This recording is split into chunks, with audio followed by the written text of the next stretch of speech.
What's up guys, you're watching the Sid Show, and if you're new in my channel, then don't forget to subscribe and a like. Today our topic is PlayStation 5 error and how to fix this error. And here's the error: WV-109153-9. The connection to the network has timed out.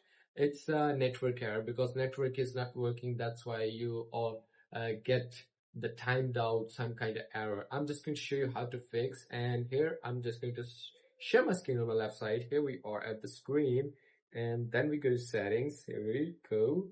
You must check the user and accounts. Your PSN account is logged in or not, and your console is logged in or not automatically, and then go to back to this network. Here we view PlayStation Network services. You must check the service. Sometimes the service down.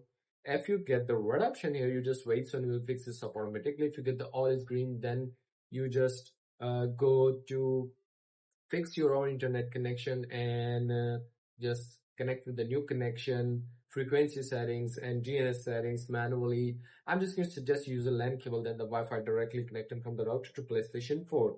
So here we go and set up internet connection. Here we are. Simply that's how you can fix this kind of network error or a timed out error. And I hope so you found my video helpful for you. And if you want to ask me a question, then leave a comment in the comment box, and see you soon for the next one.